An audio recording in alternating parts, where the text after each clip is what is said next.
एक ऐसा स्टेशन जिसके बारे में सुनकर लोगों की कपकपी छूटने लगती है। वहां पर लोगों की सिर्फ और सिर्फ लाश मिलती है जाने पर। नमस्कार दोस्तों, राउंड अप हॉरर में आप सभी का स्वागत है। आज की कहानी आप सुनकर आपके रोंगटे खड़े हो जाएंगे। तो जल्दी से आप सभी अपने अपने हेडफोन्स लगा लो। डर की दुनिया में आप सभी का स्वागत है। इस कहानी को अगर आप 1 मिनट भी सुनते हैं तो पूरा सुने बिना कहीं भी नहीं जाएंगे। तो चाहे तो आप इस चैनल को सब्सक्राइब कर सकते हो। बढ़ते हैं कहानी की तरफ। तो अब तक हमने सुना कि कैसे एक लड़का उस स्टेशन पर टीटी मास्टर बन के जाता है, लेकिन कुछ ही दिनों बाद उसकी भयानक तरीके से मौत हो जाती है। एक लड़की पटरी पे दौड़ रही होती है, उसे बचाते वक्त उसका सर फट जाता है, जिसकी वजह से उसकी मौत होती है और वहां पर लोग जाने से डरने लगते हैं। तभी कुछ दिनों बाद प्रवीण वहां पर जाता है। अब आगे सुनते हैं क्या होता है। रिक्शे वाले ने ब्रेक लगाया और प्रवीण अतीत की यादों से बाहर आया। ऑटो रिक्शा वाले ने रिक्शा स्टेशन की कुछ दूरी पर रोकी। प्रवीण बाहर झांकते हुए कहता है, ये क्या रिक्शा यहाँ क्यों रोकी? स्टेशन तो आगे है ना? रिक्शा वाले बेरुखी से कहता है, आपको यहीं उतरना होगा साहब, स्टेशन यहाँ से पास में ही तो है, वो देखिए। प्रवीण गुस्से से कहता है, अरे तो यहाँ पर क्यों रोक दी? स्टेशन के पास रोकनी चाहिए थी ना। चलो अब मुझे वहां तक छोड़ दो। रिक्शा वाला डरा हुआ था। वो इनकार करते हुए कहता है, नहीं साहब, मैं आगे नहीं जाऊंगा, आपको यहीं पर उतरना पड़ेगा। मजबूरी में प्रवीण नीचे उतरकर अपनी नाराजगी जताते हुए पूछता है, पैसे कितने हुए? मीटर में देखकर रिक्शा वाला कहता है, 60 रुपए। प्रवीण ने अपना वॉलेट निकालकर उसमें से 100 की नोट उसे दी, जिससे देखकर रिक्शे वाले ने कहा, साहब मेरे पास छुट्टे नहीं है, तो आप मुझे 60 रुपए छुट्टे दीजिए। प्रवीण कहता है, मेरे पास भी छुट्टे नहीं पैसे हैं, बस ये 50 रुपए का नोट है। रिक्शे वाले ने 50 रुपए लिए और कहा, जल्दी से निकल गया। उसके चेहरे पर डर साफ झलक रहा था। प्रवीण को वो रिक्शा वाला थोड़ा अजीब लगा, लेकिन उसे देर हो रही थी, इसलिए उसे नजरअंदाज करते हुए वो स्टेशन की तरफ बढ़ता गया। प्रवीण अब स्टेशन की तरफ जाने वाले रास्ते पर चल रहा था। रेलवे स्टेशन अभी 4-5 मिनट की दूरी पर था। चलते चलते प्रवीण बड़बड़ाते हुए खुद से कहता है, क्या अजीब आदमी था, कह रहा था कि स्टेशन यहीं पास में है, यहां पहले से देर हो चुकी है। स्टेशन की तरफ जाने वाला रास्ता एकदम सुनसान था। हर तरफ सन्नाटा छाया हुआ था। बीच बीच में उल्लू और झिंगुरों की आवाज सुनाई दे रही थी। रास्ते के दो तरफ बड़े बड़े पेड़ लगे हुए थे। उस अंधेरी रात में हवा से होने वाली पेड़ों की शाखाओं को सरसराहट थोड़ी डरावनी लग रही थी। उस रास्ते से केवल कुछ ही स्ट्रीट लाइट जल रही थी, जिनमें से कुछ स्ट्रीट लाइट बंद थी, तो एक स्ट्रीट लाइट जलते बुझते हुए उस अंधेरी रात को और भी ज्यादा डरावनी बना रही थी। प्रवीण तेजी से अपने कदम बढ़ा रहा था। थोड़ी देर बाद वो स्टेशन पहुंच गया। उसने इधर उधर देखा, लेकिन वहां पर कुछ नहीं था।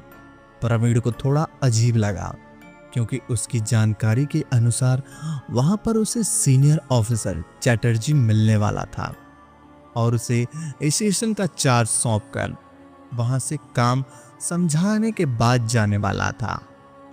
प्रवीण आसपास किसी को ढूंढते हुए आवाज लगाता है, कोई है? अरे भाई कोई है यहाँ पर? तभी पीछे से कोई उसे कंधे पर हाथ रखता है। अचानक हुए इस अनपेक्षित स्पर्श को प्रवीण चौंक गया। उसकी दिल की धड़कनें तेज हो गए। उसने डरते हुए पीछे मुड़कर देखा तो एक आवाज आई, डरिए मत साहब, मैं हूं। उसे अंधेरे में किसी की परछाई दिखाई दी। प्रवीण ने डरते हुए उस आदमी से पूछा, कौन? तुम कौन हो? वो आदमी अंधेरे में रोशनी आता है जिसमें उसका चेहरा साफ दिखाई दे रहा था। साहब, मैं अरुण, यहाँ का साफ सफाई कर्मचारी हूँ। चटर्जी साहब ने बताया था कि आप आने वाले हैं, इसलिए मैं आपका इंतजार कर रहा था। प्रवीण इधर उधर देखते हुए कहता है, चटर्जी सर कहाँ हैं? मुझे उनसे मिलना है। वहीं मुझे नाइट ड्यूटी का चार्ज सौंपने वाले हैं। वो मुझसे बिना मिले चले गए।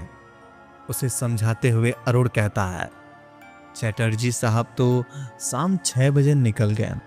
सिर्फ वही क्या, कोई भी यहाँ अंधेरा होने के बाद नहीं रुकता। उन्होंने मुझे बताया था कि आज रात को आप यहाँ पे ड्यूटी ज्वाइन करने वाले हैं, इसलिए आपको ये चाबियां देने के लिए मैं यहाँ पर रुका था। अरुण ने प्रवीण को चाबियां सौंप दी और उसे स्टेशन दिखाने लगा। स्टेशन पर एक टिकट काउंटर था और टीटी के लिए एक छोटा कैबिन था। प्रवीण ने खाली स्टेशन को देखते हुए पूछा, क्या यहाँ हमेशा इतनी शांति रहती है? यहाँ कोई आता जाता नहीं है क्या? अरुण अजीब निगाहों से उसे देखते हुए गंभीर लहजे में कहता है, कोई आए या ना आए, पर वो जरूर आएंगे। इतना बोलकर अरुण चुप हो गया। प्रवीण उसे सावलिया निगाहों से देखते हुए पूछता है, साहब कहना क्या चाहते हो? अरुण बात को घुमाते हुए कहता है, टेबल पर एक कागज रखा हुआ है जिस पर यहां काम करने वाले के कुछ जरूरी नियम लिखे हुए हैं। अगर आप इस नियमों की सख्ती से पालन करते हैं तो आपको कुछ नहीं होगा। मेरा काम हो गया, मैं चलता हूं। कल सुबह आऊंगा। भगवान आपकी रक्षा करे। इतना बोलकर वो सफाई कर्मचारी भी वहां से चला बना। प्रवीण उसे देखते ही रह गया। प्रवीण कैबिन के अंदर आया। अंदर टेबल पर पेपर व नीचे एक कागज रखा हुआ था। प्रवीण ने उसे कागज को उठाया और बिना पढ़े बाजू में रखी हुई एक फाइल में रख दिया। प्रवीण की उस स्टेशन पर पहली रात थी। कैबिन में बैठे प्रवीण कुछ रजिस्ट्री अपडेट कर रहा था। तभी उसे ट्रेन की हॉर्न सुनाई दिया। उस रात की पहली ट्रेन स्टेशन से गुजर रही थी। प्रवीण के पास मौजूद टाइम टेबल के मुताबिक उस ट्रेन को वहां पर रुकना था, पर वो ट्रेन बिना रुके सीधे आगे बढ़ गई। तभी प्रवीण ने देखा कि ट्रेन पकड़ने के लिए एक लड़की उस ट्रेन के पीछे दौड़ रही थी। ये देखकर प्रवीण झट से कुर्सी से उठकर बाहर प्लेटफॉर्म पर आया, लेकिन जब उसने बाहर देखा तो वहां कोई नहीं था। उसे लगा कि शायद उसे वहम हुआ होगा, इसलिए वो इतना अपने कैबिन में आकर बैठ गया। लगभग आधे घंटे बाद फिर से एक ट्रेन वहां से गुजरती है, लेकिन वो ट्रेन बिना रुके आगे बढ़ गई। ये सब क्या चल रहा है, ऐसा प्रवीण सोच रहा था। फिर उसे फिर से वही लड़की प्लेटफॉर्म पर ट्रेन के पीछे भागती हुई दिखी। प्रवीण भी उसके पीछे भागा। प्रवीण ने उसे रोकने की आवाज लगाई।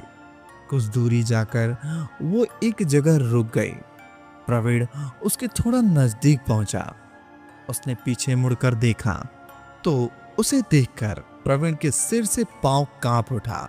उस लड़की का चेहरा और आंख एकदम सफेद थी।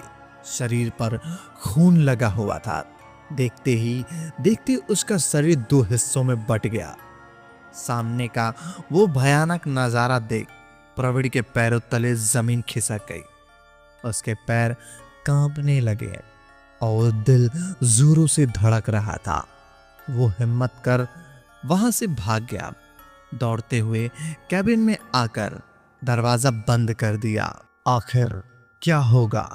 क्या वही हाल होगा जो पहले उस लड़की के साथ हुआ था? आगे जानने के लिए मिलते हैं अगले भाग में।